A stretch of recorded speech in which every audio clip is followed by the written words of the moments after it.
tunayo awamu ya 5. Yapo mambo mengi ya kimsingi, na nyinyi mashahidi. Nchi yetu tuliteleza, tulifanya mambo mengi hayapendezi, na haya ndio msuguano. Wenzetu tuliosoma nchi za kikomunisti wanasema LUSO, ama Law of Unity of Struggle Opposite. Msuguano wa fikra ama msuguano wa mambo ndio unazaa product nzuri. Pasipokuwa na msuguano, pana mashaka ya kufika safari mnayokwenda. Lakini ule msuguano ambao ukiwa ni positive, msuguano sio msuguano tu watu wanataka kuleta vurugu, ule msuguano wa fikra, watu wanatoa fikra hii, anatoa fikra, mnajenga nchi inakwenda. Sasa hii tupo awamu ya 5, yapo mambo mengi ambayo yamefanyika katika awamu zote 4. Lakini baya kubwa na ambayo ndio ugonjwa katika Afrika ama nchi zinazoendelea ama tunaitwa mwenyewe dunia ya 3, baada ya kupata uhuru wa bendera, kulikuwa na ile serikali za kwanza zile hapa, ila ama kipindi cha kina Mwalimu, nakuta kina Mwalimu, akina Nkrumah, akina Nasa, akina Mulibuketa, akina Sekou Toure, wale ile rejimu yao ile ipo ni unique. Ukitazama wale walikuwa kweli wana uchungu wa ukoloni, wanajua madhara ya ukoloni. Wao walikuwa wana uchungu kukomboa wananchi wao, lakini nchi zilikuwa chini sana, elimu hakuna. Maana wakoloni kitu kwanza walifanya ni kudumaisha watu kifikra. Shule aliendeleza ndogo ndogo tu, hapakuwa na university kama sisi Afrika Mashariki yote tulikuwa na makelele. Sasa unapeleka tu ngapi? Sasa lakini waliweza kutengeneza aina fulani, tukafika hapo. Lakini baadaye taratibu pakawa na matatizo. Viongozi wetu wengi wakaanza kutaka mali, kutaka ufahari, kutaka nasa na kadhalika. Ndio tumefika leo miaka zaidi ya 60. Hebu nieleze nchi ya mfano katika Afrika ambayo unaweza kusema hii mfano, ambayo sisi tunategemea Afrika Kusini na wenzetu wana matatizo. Tulitegemea Nigeria, huko ndo kivumbi. Mpaka kiongozi yule Cameroon anawaambia fantastic, wao ndo social corruption. Sasa tumefika hapo mahala pagumu. Ndio kipindi sasa huyu kiongozi wetu anaingia katika mazingira haya. Wengine wakachukua nchi kama mali binafsi, vituko vingi katika Afrika, vituko vingi. Wengi nyinyi mnajua viongozi wetu wengi ukiwachambua katika Afrika ni tatizo. Lazima tuseme ukweli. Najua tumefika hapa kwa sababu miaka 60, alafu resource mali iliyopo ndani ya Afrika ni vajini Afrika. Uwezo ukasema sisi maskini hata siku moja. Mtu mmoja, mchumi mmoja alisema kweli maskini, unaweza kusema unajua watu wanaweza kishaga Japan kwa sababu tajiri. Ile ni maskini. Maskini kwa sababu haina mali asili, haina dhahabu, haina chochote. Wamewekeza kwenye brain tu. Sisi hapa tuna kila kitu. Afrika na kila kitu, lakini sisi ndio watu wa kwanza kazi yetu kwenda kuomba. Mpaka leo unakuwa sifa mtu kupanda ndege kwenda Ulaya kwenda kuomba tu. Unaomba nini? Tumefika mahala hapa. Lakini baya zaidi ambalo linatusumbua ni ufisadi. Watu hawana uoga, watu hawana mapenzi ya nchi zao. Tena huyu kiongozi ama viongozi tumeshiriki katika kuhujumu nchi yetu, kuifikisha hapa mahala. Mpaka tukawa sasa unafika mahala kuomba ni sifa. Kiongozi kufanya safari nje ya kwenda kuomba ni sifa. Lakini hata yule unayemuomba anacheka, anakudharau. Unaomba nini? Wewe una kila kitu. Sasa rasilimali, bahati nzuri sasa hivi Afrika kwa mfano kama Mwalimu Nyerere amewekeza sana. Wengine tumesoma sisi bure. Mimi elimu yote mpaka nakwambia sana napata PhD na nida. Soma bure. Wote unaona wanapiga kelele na wote wanasoma bure. Tunalipumba kile nani? Wote wanasoma bure hapa. Kwa fedha za nchi hii. Huyo ni Mwalimu alifanya kazi. Alijua invest kwenye elimu, watu watakapata ufahamu wataiongoza nchi yao. Ndio kesi tulionayo. Sasa yapo mambo mengi hapa. Lakini kubwa katika ufisadi, niseme ndugu zangu, tunaoshiriki ni sisi wenyewe. Tunajiita wazawa, indigenous, ama kwa kutumwa ama hata wewe mwenyewe kwa kujibembeleza. Tuna wahujumu wakubwa wa nchi ama rasilimali za nchi. Nani anaweza kutoka nje akaenda kukamata twiga katika nchi alafu akamsafirisha kwenda nje kama si wewe na mimi? na ndio tunaopakiza kwenye ndege, na ndio tunakwenda kuwawinda. Nani anaweza kama atoke Thailand akawinde tumbili? Anajua tumbili wapo wapi? Sisi viongozi na sisi wenyewe. Alafu hali ikiwa mbaya, kila mmoja ana mambo yake, lakini yeye mwenyewe ndio creator wa hali hiyo. Sasa hapa ndio penye msuguano, unasema msuguano wa fikra, tunakwenda vipi, tunafanyaje? Kubwa ni kupata kiongozi mwenye kutambua kwanza tatizo, kwa sababu unajua hata utaenda kwa daktari, wewe mwenyewe hujui maradhi yako na daktari hajui maradhi, anaweza kukupa vidonge vikawa sumu vikakuua. Kwanza wewe mwenyewe unajua kwamba mimi naumwa tumbo, sasa daktari ataanza kupima toka kwenye tumbo. Tumbo lina mambo mengi, ama kichwa kina mambo mengi. Baadaye akidiagnose anakupa proper medicine. Inawezekana hapa na kila mmoja sasa hivi ananung'unika, kila mmoja. Mwana siasa ananung'unika, mwandishi wa habari ananung'unika, msomi ananung'unika. Unamnung'unikia nani wakati nchi imepata uhuru toka 1961? Nusu karne ni kubwa sana. Usifanye mchezo. Watu walifanya mapinduzi, na ni Joseph Stalin alifanya mapinduzi katika muda mfupi. Within 5 years akaiondoa nchi ambayo ilikuwa chini kabisa, akasambaza umeme wote. Wanasema dictator. Haya mambo hiyo ni debatable. Lakini ndio msingi wa Urusi kujenga. Amejenga Stalin. Wala sio Lenin.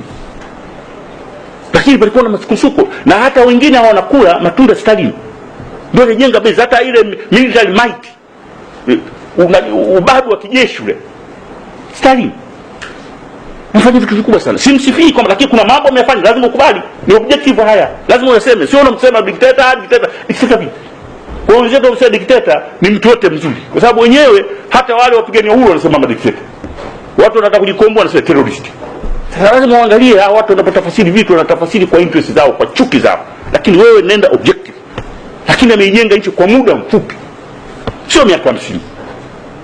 Akatumia resource ya ndani, akatumia wananchi wake, akajenga nchi ikawa very strong, ikawa super power. Sasa Afrika ina tatizo gani? Na particular Tanzania ina tatizo gani? Kwa nini tupo hapa? Na kwa nini tuendelee kunung'unika? Hayo ndio maswala ya kujiuliza wewe na mimi. Nani wa kumlalamikia sasa hivi? Kwa sababu tunasema kwamba zamani ukoloni imepita muda wake. Legacy yake imeshapita. Sasa wewe ukizungumzia ukoloni unachekwa tu.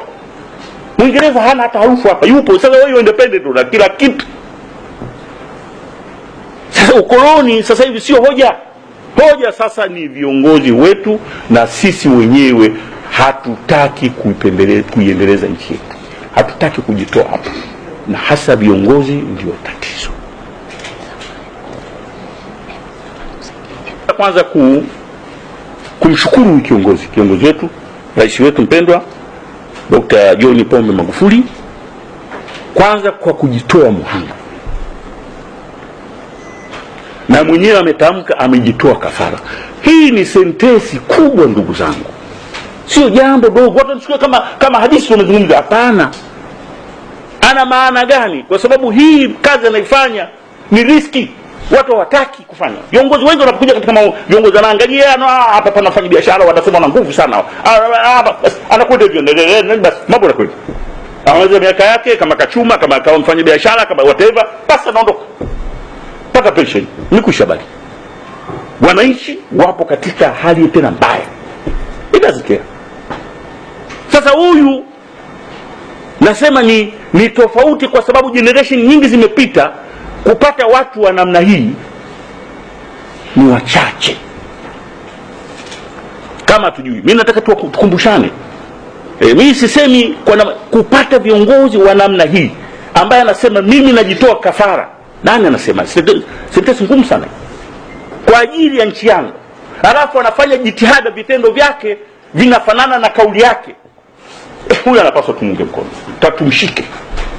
Na kweli tufanye ibada kumuomba Mungu amnusuru, na kwa sababu hawa watu ambao anapambana nao, hawa watu ni watu wana nguvu. Tena watu hawa yupo nao, wamemzunguka. Mimi mwanajeshi najua vita fadhali kupigana na adui yule, unamuona vile. Unajua utajihami hivi, utafanya tactics, lakini adui upo naye. Nasema nyoka kiwa ndani mule ndani, tatizo. Nyoka ambaye yupo ndani kwenye chumba unazunguka na ujue amejificha wapi bagini. Siku yote anaweza kugonga ukafa. Very risky. Kwa jitihada hizi ambazo anafanya kiongozi wetu, nasema hasa sisi watu wa taaluma hii, unajua watu wanasema huyu bwana katumwa na nani? Mimi situmwi na mtu. Kwanza sina dhiki, na hata nilivyoita nyinyi sina dhiki. Mtu hata hamna mtu anaweza kanituma, natuma kwa na shughuli zangu, na mimi situmwi na mtu wala situmiki na mtu. Mimi ni Mtanzania na najivunia Utanzania wangu na nasimama hivyo, ila na uchungu wa nchi yangu. Na ndio maana leo nimekuja nimewaita wenzangu nyinyi. Lakini sio kama bwana katumwa na nani na nyumbani. Mambo kutumwa ni wenda wazimu. Natuma alafu wewe mtu na akili yako mzima unatuma na watu. Umri huu unatumwa na mtu. Alafu wewe nini? Atanipa nini? Nimefanya kazi jeshini miaka zaidi ya 30. Nimepata heshima, nimekuwa zangu mgombea, nafanya shughuli zangu, na leo utumwe. Situmwi na mtu. Nazungumza haya kama Mtanzania ambaye na uchungu wa nchi yangu, lakini vile vile na sehemu ya kufanya contribution kuzungumza na nyinyi zangu. Ili haya mengine tujaribu kuyaeleza na watu wajue kwamba huyu kiongozi tunani ni tunu very rare kupata katika Afrika. I'm telling you, nenda tu. He's committed kwa nchi yake na ana uchungu na wananchi. Sasa lazima tunge mkono, lakini huyu ana maadui wengi sana. Hiyo lazima muelewe. Mimi hapa sizungumzie politics hapa. Hamna swala la politics hapa. Hapa kuna swala la reality. No politics, kila wakati siasa. Nani anakula siasa? Wananchi wana shida. Wanadhulumiwa haki zao. Leo unazungumzia kila wakati siasa tu. Watu sasa sukari amejaribu kupambana na mfumo wa sukari, ona unavyotusumbua. Watu wana hofu. Na ushahidi upo, watu wana magala wanaweka na sukari, ifike mwezi wa Ramadhani watu waanze kupandisha vurugu. Lakini hao ni Watanzania wenzetu. Wana nguvu za kiuchumi. Huyu bwana ameshapa maeneo mengi.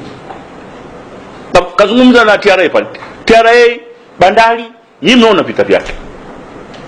Wale watu wana nguvu.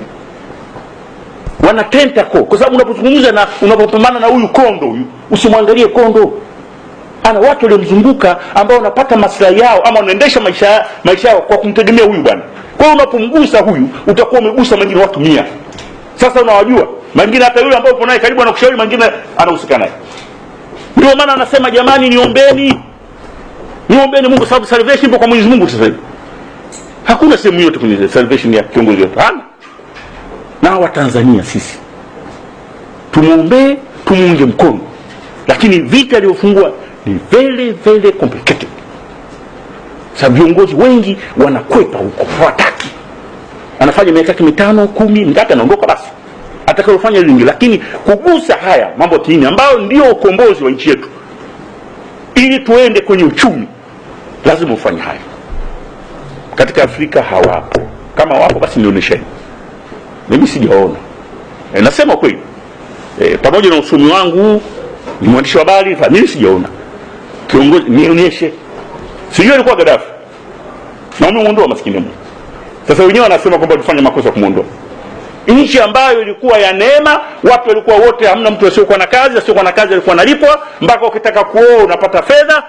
Wale wenzetu wanachukia vitu kama hivyo, hataki. Na ndio maana nataka kueleza kwamba hii Syria anazungumza mheshimiwa hii, hata watu nje wahitaki. Uwe mwizi tu, mtu ovyo. Saini mikataba ovyo, wewe utaishi. Ndio atakulinda.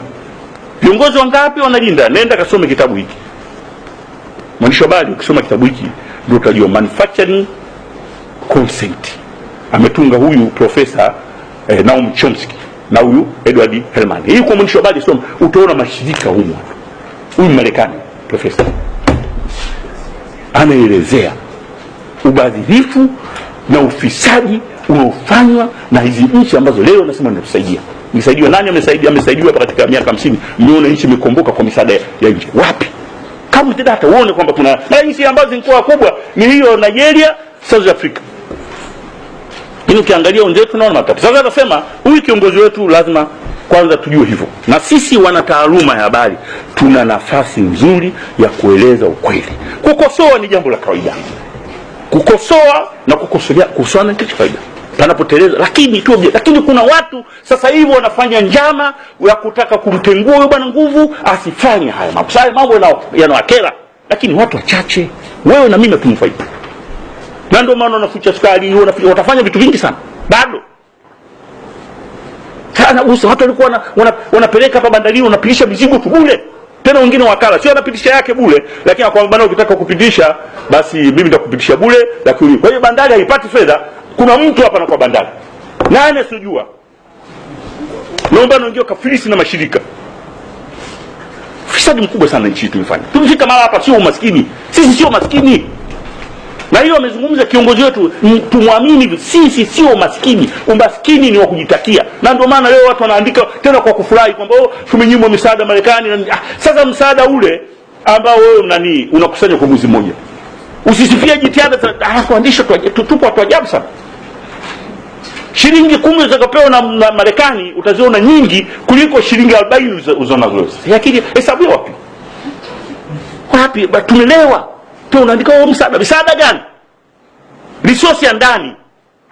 Barabara nyingi hapa tumejenga kwa hela zetu ndani, ambazo zamani ilikuwa ni kitu ambacho hakifikiriki. Lakini mheshimiwa alikuwa wizara mambo ya ujenzi. Barabara nyingi sio za misaada hizo. Tunaweza tukafanya. Resource tunayo. Watu tunao. Wasome tunao. Sasa tusifike mahala tukawa ni watu tu kila wakati wa kuomba. Hapana, kushinje na kule baridi kali na nchi ambayo imeendelea. Nchi ambayo na sina tupa misaada. Lakini ndani ya nchi hiyo unakuta wananchi wake wapo very pathetic. Sasa wewe ukisema unataka kujitegemea, tu mkuta baba taifa. Unataka kujitegemea. Hii shamba la bibi, hii mali yote iliyopo wanaona kama ni yao. Hiyo ndio concept ya wenzetu.